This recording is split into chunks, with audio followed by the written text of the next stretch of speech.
Good morning, good afternoon, good evening, wherever and whenever you are. My name is John, or Last Frontier Bricks, and this is my review of the LEGO Star Wars 2020 AT-AT. It is set number 75288, comes with 1,267 pieces plus 6 minifigures, and retailed at a original price of $160. This is probably one of the best AT-ATs LEGO has ever put out, and since they just put out the gingerbread AT-AT for the holiday season in 2025, I thought this would be as good a time as any to take a look at this thing. Although, I thought I'd throw in a little bonus to begin with. I wasn't sure how in the world to do a review on this particular thing, considering it's so small, but I figured that this would be as good a place as any, considering what came out around the same time. We have the Luke Skywalker with blue milk poly bag that came with the deluxe edition of LEGO Star Wars The Skywalker Saga. I figured this would be as good a place as any, considering this is one of the sets that came out around the same time as The Skywalker Saga, or at least it was one of the promotionals. And you can see I still have the actual poly bag, which shows off the figure, and here is the figure himself. It's like the only thing really exclusive about this Luke is the face printing, which, to be honest, is good printing. Like the original face is like on the poly bag has Luke with a nice smirk on his face, along with of course a blue milk mustache, and he does have an alternate face with an alternate mustache. Like it's like your classic handlebar mustache. Like it kind of reminds me of like the kind of mustache you expect to see on like a cowboy or something.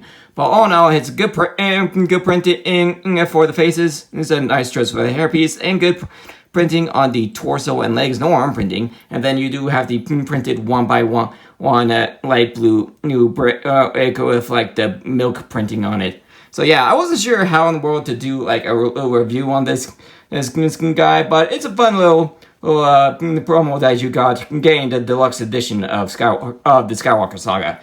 Feel free to check out my mostly 100% playthrough in the top right corner of the screen right now. You'll find out why it's only a mostly 100% playthrough near the end of that playthrough.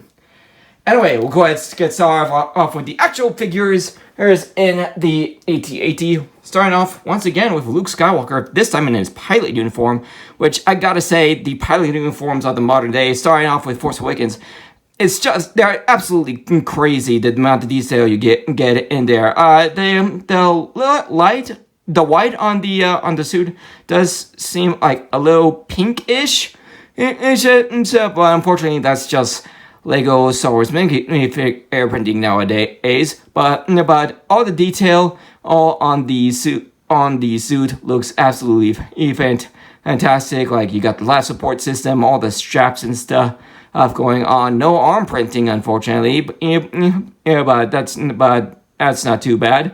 The printing on the helmet looks really good. You with the twin Rebel insignias on there and all the strap and stuff. That looks really good. Back of the torso looks pretty good. Once again, with the white looking a little bit pink because it just doesn't blend all that well with the orange. And then the face print looks really good. You got the printed visor on there with the strap with Luke looking really confident with his main face, and then you've got the visor lifted up on the second face with almost a little more battle ready look, and his accessories are his lightsaber and a printed thermal detonator. So all in all, really nice Luke Skywalker figure. Next up, we've got General Veers. Veers looking really nice as well with that that gray and like bluish gray coloring. His helmet looks absolutely fantastic with the visor printed on there. The printing on his face looks really nice, and so like really happy evil grin on that face. Notice he's got a printed microphone on there from his helmet. Head taken off there, you can see the full head, and then take a look at the back. You can see once again like an evil grin, just simple evil looking face on there, and you can see the back of the torso looking really good as well. No arm or leg printing going on, but I don't think it really needed it. And his accessory is a pair of macro binoculars. Yeah, so all in all, really nice General Grievous figure there. Next up, we got, for the very first time in a LEGO Star Wars AT-AT, we get two AT-AT drivers, because this was the very first time that you could actually fit both your drivers and General Veers in the head of the AT-AT, which I'll show off in just a bit. Both the helmets look really nice, and all putting printing and going on there. You got those twin Imperial logos. This time in red. I think this might be the only time we ever see the Imperial logo in red. But nice printing on the torsos and legs. No arm printing. Both come with the Han Solo Star Wars blaster pistols. Good printing on the back with some metallic printing. And you take off the helmets, you notice they're not angry clones. They have unique head prints. One of them has your standard like Lex Luthor face, and the other kind of is similar to that, but with his mouth slightly open to give him a bit of a smirk. So yeah, nice that they have unique faces. And lastly, we have a pair of snowtroopers. All right, so with the at the time pretty new snowtrooper helmet, nice printing on the torsos there as well, some metallic printing. You got the printed commas, which I know some people don't really like them. I'm indifferent on them. It's better than not having the comma at all. Printing, so I'll take the printing. Interesting that they have like this dark brown, these dark brown hands for the gloves. They got your classic Star Wars blasters, and you got some nice going on the back as well. And you notice taking the helmets off of these guys, and they are unique as well.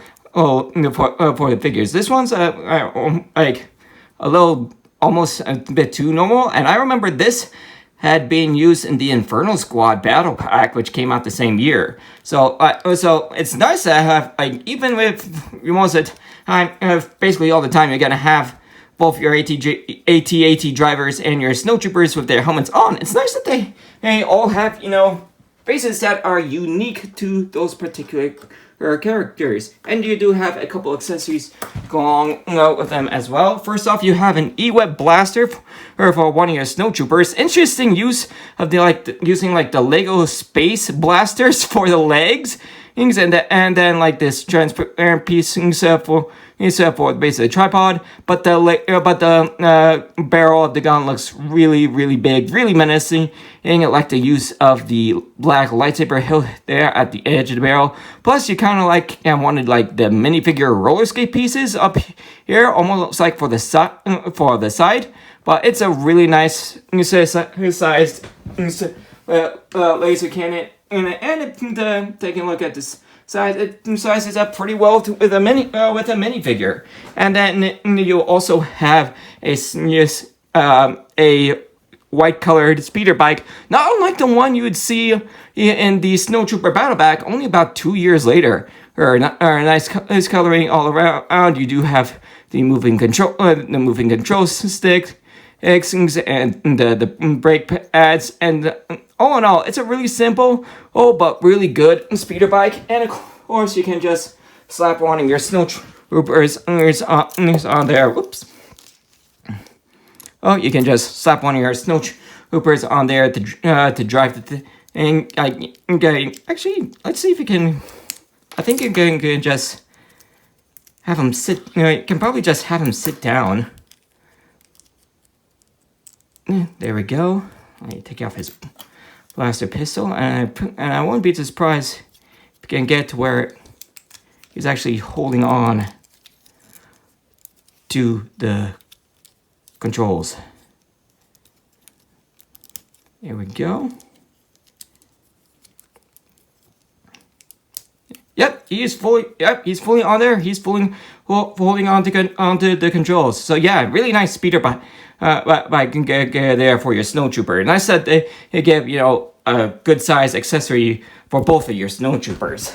Moving on to the AT-AT itself. Again, this is probably one of the. I think this is the most piece-heavy AT-AT Lego has come out with, and also one of the biggest. So it's a really good sized AT-AT. It's pretty tall. One thing I will say about this thing that I feel like is almost might be a bit of a fatal flaw, and that is the feet. One thing I have noticed with this thing is that these feet really like to slide around. So like it's not like get that I just moved the leg back just a little bit, and the whole thing shifted. There's not a whole lot of grip with these feet. So one thing I found to be a bit of a dangerous flaw. I've actually had this thing fall over on me, just barely touching the thing because there's not a lot of grip with these feet. But the legs have a nice technic build, so of course you can move it around to get something of a walking pose of it. But again, there you go. The whole thing's sliding around like I mentioned, and just moving this into a walking pose, which makes me now want to touch it when it's in a walking pose. It's why I've gotten to where when I pose this set, I just try to have the legs as straight as possible, so that the legs don't shift all that much. But all in all, it's a really nice design. We'll go ahead and take a look at this thing from the front to back, starting with that head.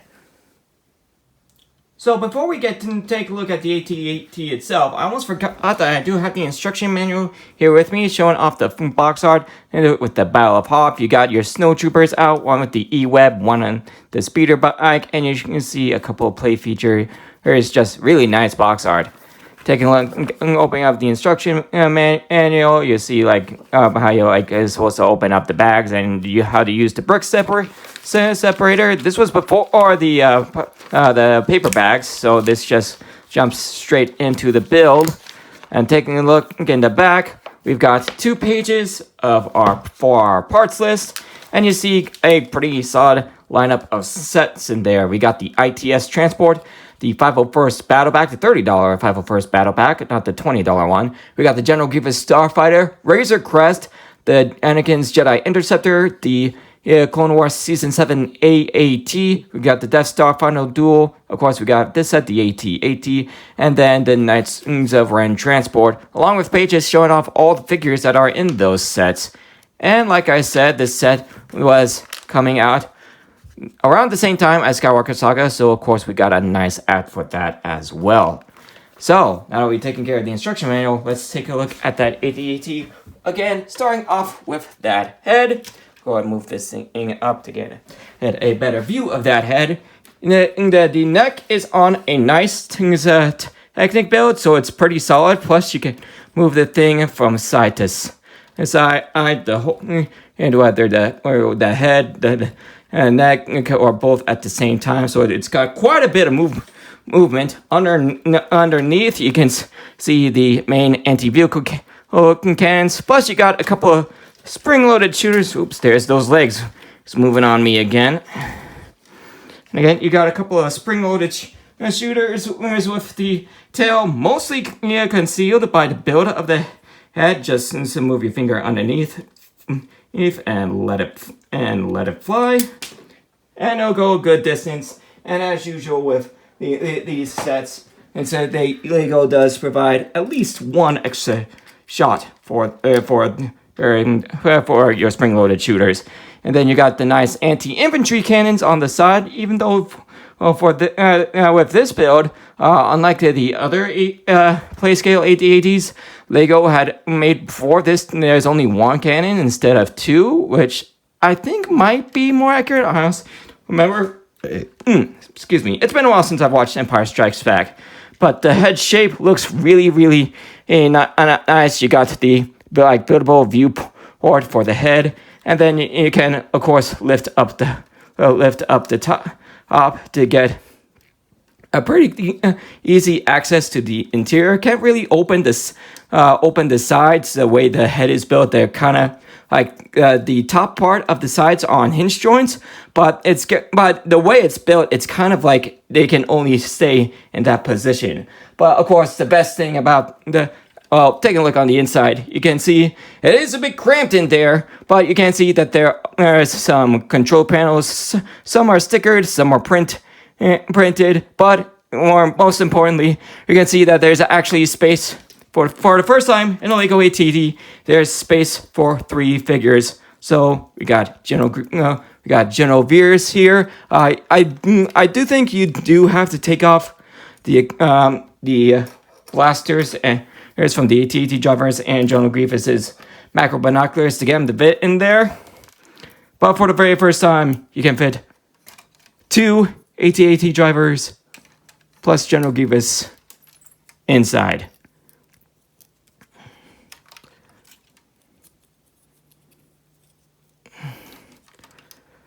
Yeah.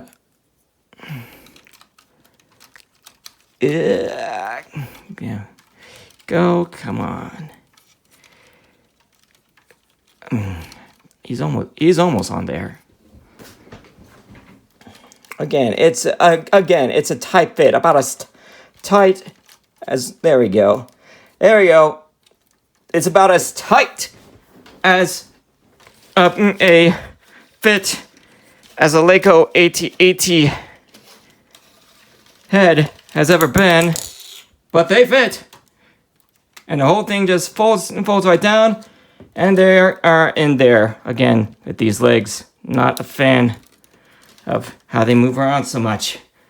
Moving on to the main torso, the main body. For the first time that I know of in LEGO history, LEGO actually took advantage of the space in here to have a plate feature. Other than making sure the head and neck attach to the body, you can move these panels to the side and lift this panel up, and you can see there's a big gear in there, and that is for Luke. Go to recreate the scene where he destroys the AT-AT from the inside out. All you have to do is move this gear, or either forward or back, and notice underneath there's another one of those classic city space blasters tied to a rope, and that is the grapple gun Luke uses. So I'm gonna go ahead and take Luke. I'm gonna attach the thermal detonator to the bottom of the lightsaber because Luke doesn't have 3 hands. So you can just attach Luke to that blaster and raise him up, and swing. If you swing it around the AT around to the side, there's just a little hatch there that you can drop down, and Luke can throw the detonator in and destroy the AT from the inside out. Now there's most of the playset AT-ATs have had Luke hanging from the rope, but this is the first one where you can actually raise the rope, and they've had I know at least one of the AT-ATs has had the little drop bay, but for some reason that one didn't include Luke. So this is the first time LEGO made it so you could actually recreate that. And again, it's the first time that they actually took advantage of this open space here to add a play feature. I'm actually quite surprised. I was actually quite surprised to learn that. And moving on to the main the center of the body, both panels can easily be moved. You can either just drop it down like I can do in lore, or you can just fully raise it up. Yep, and again you can do that for both sides. If I can find the edge, there we go. Whoop, there we go, fully open. And take a look, you got a pretty solid interior. You can have space for a total of 5 snow troopers. And then right there in the middle, you got a small gate piece where you can attach your the 2 snow troopers blasters. And then on the other side, you got this little stick out thing here, and that's for your E-Web. And strangely enough, that's for your E-Web blaster. So you can just attach that right there for it to be carried by the AT-AT. Really, really nice. And then the last section in the back, you can lift up this panel here, move these 2 panels to the side, and then drop this down.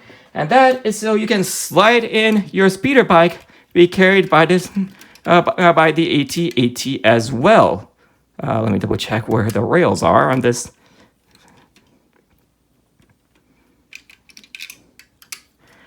Oh, let me remember how.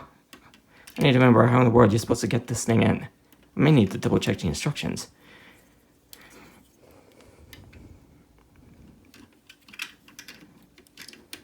Oh, there we go. All right, just slides it's right in there, and we're gonna just fold the thing up again. And as you can see, I got him in there with the snow trooper on there. So between the 3 spaces is in the cockpit, and 5 seats in the main troop bay, plus your guy on your snow speeder. That's a total of space for 9 figures in this AT-AT. That's some serious space. So that is everything in this AT-AT. So for my final thoughts, again, I mostly love this scene. Again, I do think that that part with the legs has where like the feet are constantly wanting to move does seem to be a bit of a fatal flaw with this AT-AT. Again, I've actually had this thing fall down when I wasn't even around, wasn't even touching it. When I wasn't touching it, wasn't even around where I had this thing fall down because you know because of those sliding feet. But other than that, this is a wonderful play scale AT-AT. Yeah, if you don't have one, I see no reason why you shouldn't get it. I forgot to take a look at Bricklink, taking a look at what the retail what it costs to get this thing brand new sealed. But I tell you, if you can get a hold of it, it's a wonderful AT-AT. You got a solid figure lineup, plenty of play features going on. This is a wonderful AT-AT. I see no reason why you shouldn't pick it up if you don't have an AT-AT yet. So, that'll be the end of this review. Thank you for joining me for it. If you guys enjoyed it, you know what to do. Hit like, subscribe, all that stuff. Ring the bell to be notified of all videos as soon as they become available. Check out my channel and some more of my content, including all of my LEGO Star Wars set reviews on the end screen in just a few seconds. And I will see you all in the next video. Later, everybody.